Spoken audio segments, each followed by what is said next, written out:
à tous, bienvenue dans cette nouvelle vidéo. Donc aujourd'hui je vais vous parler challenge. Il y a un challenge qui me tentait énormément l'année dernière, que j'avais très envie de faire et que je n'ai jamais fait pour la simple et bonne raison que je n'ai jamais procédé au tirage.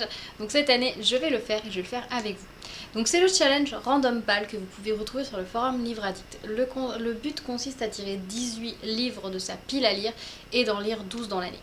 Voilà, donc du coup j'ai ressorti ma vieille bookjar, vous avez vu elle est belle.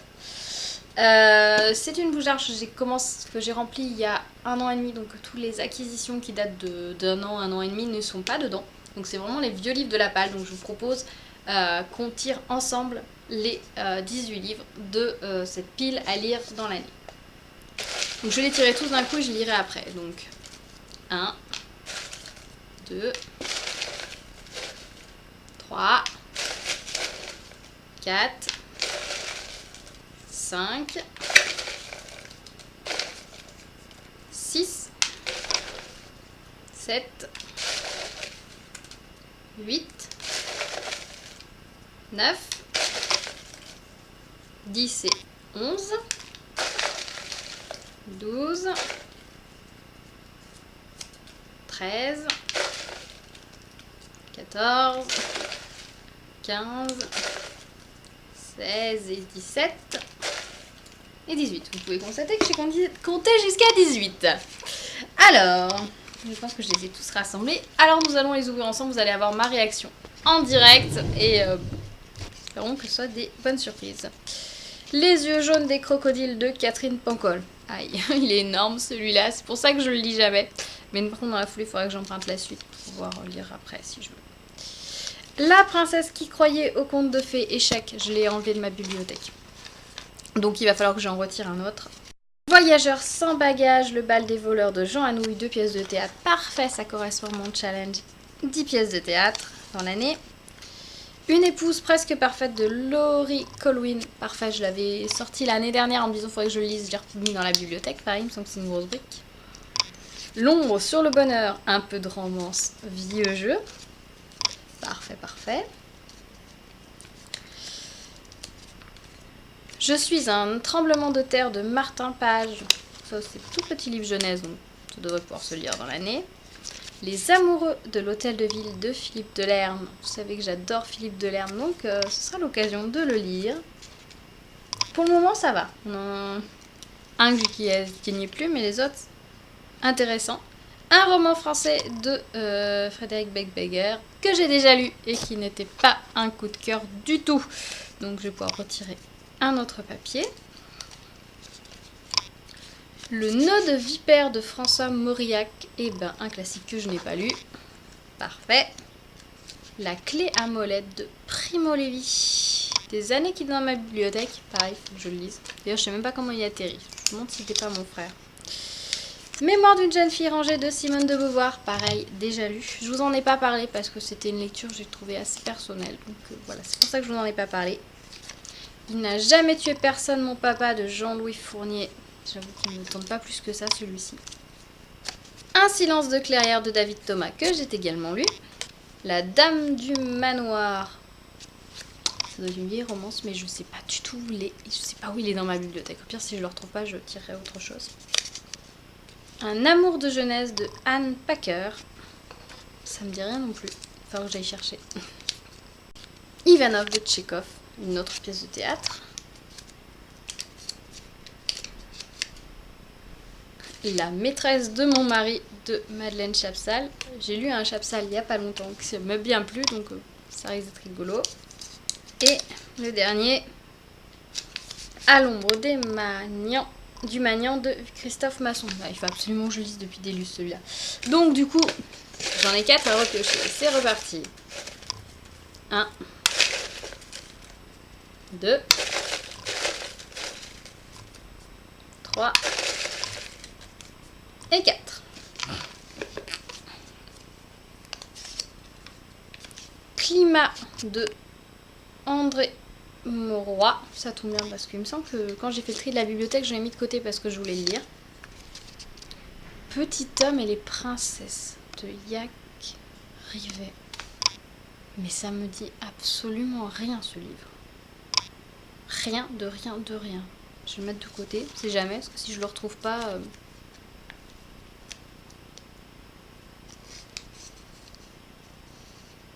Non, ça me parle absolument pas. Demain, j'arrête de Gilles le Gardinier. J'ai jamais lu. J'avoue, j'en ai lu aucun. Il faudrait que je commence. Bah du coup, voilà.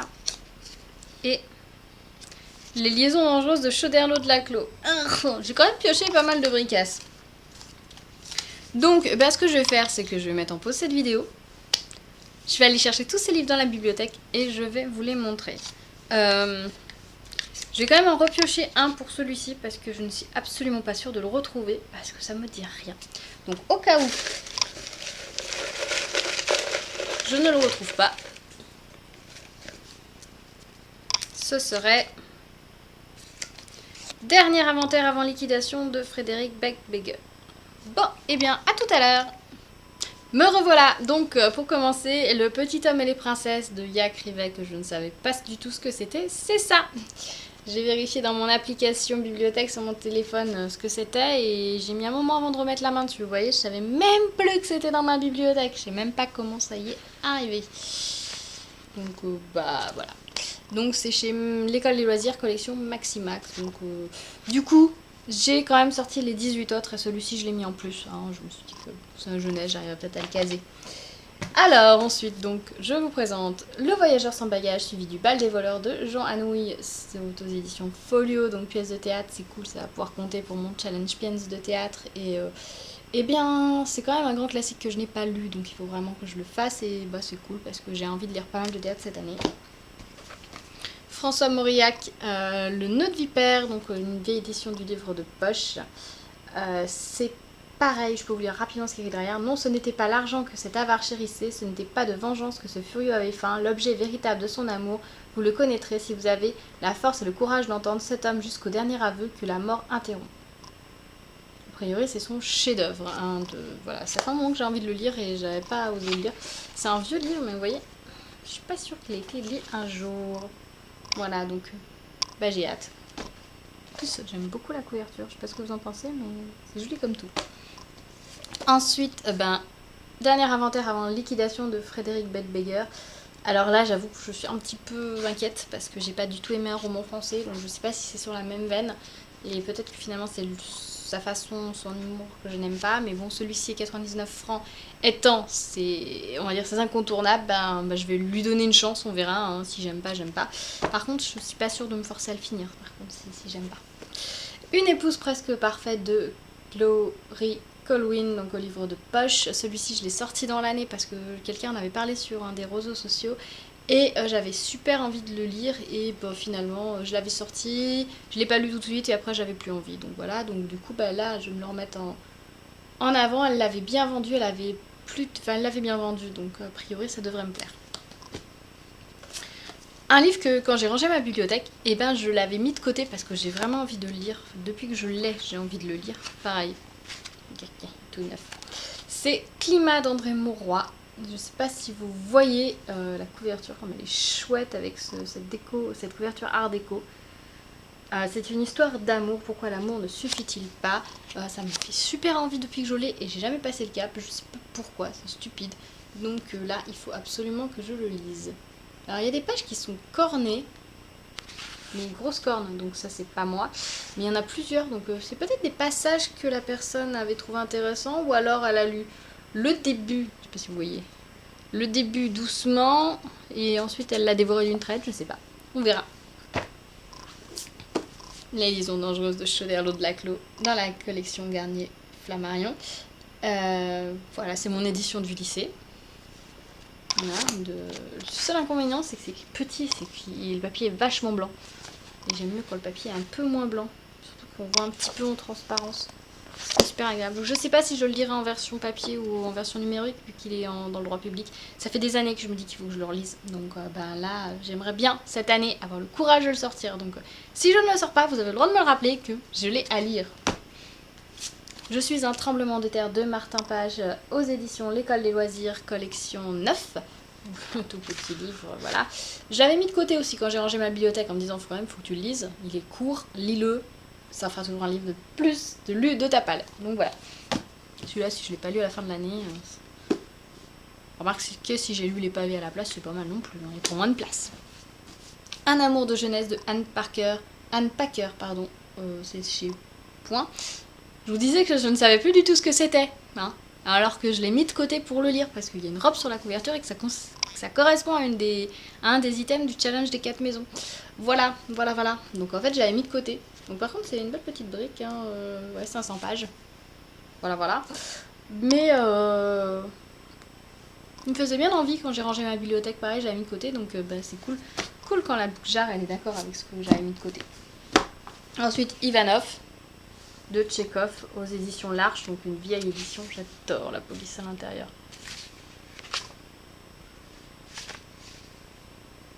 Je ne sais pas ce que c'est, mais c'est un marque-page qu'avait laissé l'ancien propriétaire du livre. Voilà, donc pareil, Tchekhov, un auteur que j'adore, donc j'espère qu'il sera bien traduit et que je vais retrouver la magie de Tchekhov. Alors, l'ombre sur la Dame du Manoir, je vous ai dit non plus que ça me parlait pas. Voilà, La Dame du Manoir de Rosaline Lacker aux éditions Nous Deux. C'est peut-être pour ça que ça me disait rien.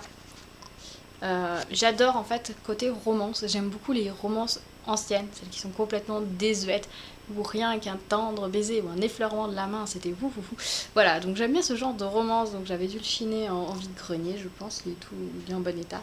Donc ben voilà, je vais me faire un plaisir de lire. Je me demande si je ne l'ai pas déjà lu, mais il y a fort longtemps.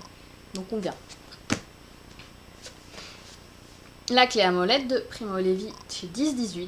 Alors effectivement ça devait être un livre que mon frère a acheté, parce qu'il vient de la Fnac. Ou alors je l'ai trouvé d'occasion. C'est possible aussi. Mais c'est pas moi qui l'ai acheté à la Fnac. Par contre, je sais pas s'il a été lu. Je me demande si mon frère achète des livres qu'il lit pas. Donc, je l'ai peut-être trouvé ailleurs. Par contre, c'est écrit minuscule. Voilà. Donc, bah là, j'ai pas... Enfin... Une grande leçon de vie par l'un des témoins capitaux de l'horreur du XXe siècle. Donc, à voir. Primo Levi, voilà, tout le monde connaît si c'est un homme, mais il a écrit plein d'autres choses. J'en ai lu plusieurs de lui. Et par contre, celui-là, je l'ai jamais lu. Les amoureux de l'hôtel de ville de Philippe Delerme chez Folio. Donc ce sera, enfin c'était un texte autour de cette célèbre photo qui est le baiser de l'hôtel de ville. J'adore quand Philippe Delerme se met à raconter une histoire autour d'un tableau, d'une œuvre ou d'un artiste. J'avais beaucoup aimé, il avait plu tout le dimanche autour de Folon. Donc là, Les amoureux de l'hôtel de ville, j'ai vraiment hâte de le lire. Tout que, vous le savez, Philippe Delerme, c'est un auteur que j'aime beaucoup. Un livre que j'aurais bien aimé ne pas tirer dans ma boîte, j'avoue. Les yeux jaunes des crocodiles de Catherine Pancol aux éditions Le Livre de Poche. Et en fait, c'est surtout parce qu'il fait 650 pages. C'est une grosse brique. Je crois que c'est pour ça que je le repousse, Surtout que ce qu'on m'a dit, c'est qu'il était bien.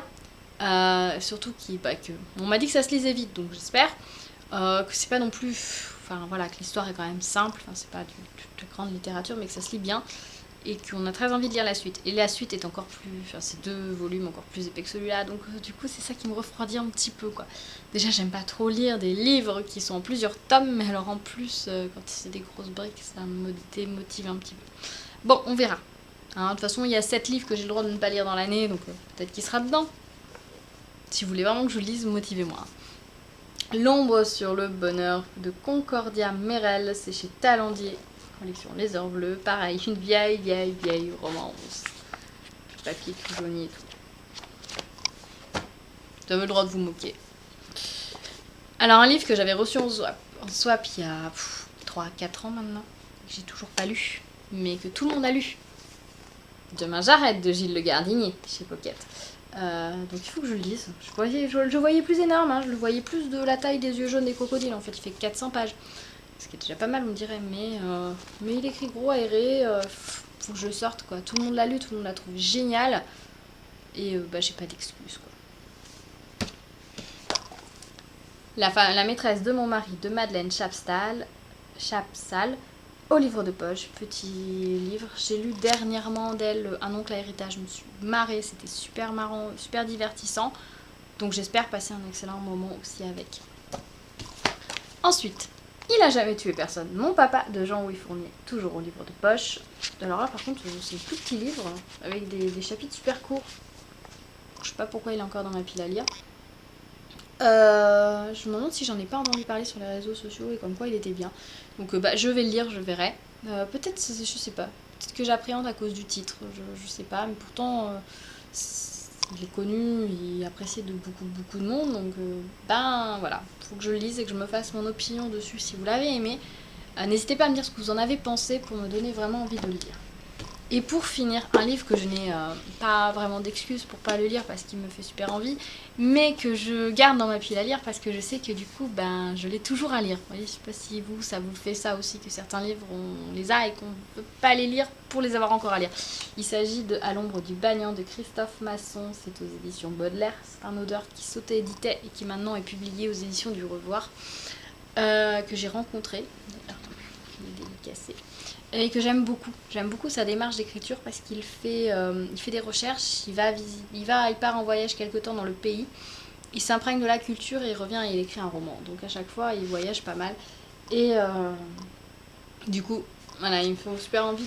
J'en ai lu deux autres de lui et j'ai à chaque fois vraiment 3 autres de lui. J'ai vraiment adoré. Donc je le gardais juste pour l'avoir encore à lire. Donc maintenant, il faut que je le lise, quoi. Voilà, donc ça fait quand même une bonne petite pile à lire, hein, mine de rien. Je vais pas vous la apporter parce que ça va tout... Voilà, vous comprenez, ça a tout se casser la figure. Donc je suis contente parce que j'ai quand même pas mal de choix dans différents registres, parce qu'on a du classique, on a du théâtre, on a de la jeunesse, on a de la romance. Voilà. Oui, c'est ça. Des petits, des gros, donc je pense que... Je vais commencer par les petits pour être sûre d'en lire un maximum de cette pile. Donc sachant qu'il y a 19 livres, normalement il y en aurait dû y avoir que 18, donc je dois en lire minimum 12 dans cette pile. C'est plutôt cool.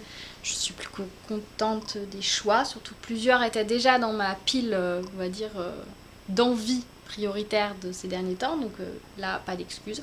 N'hésitez pas à me dire si vous avez lu, je regarde en bas, c'est parce que ma pile elle est là.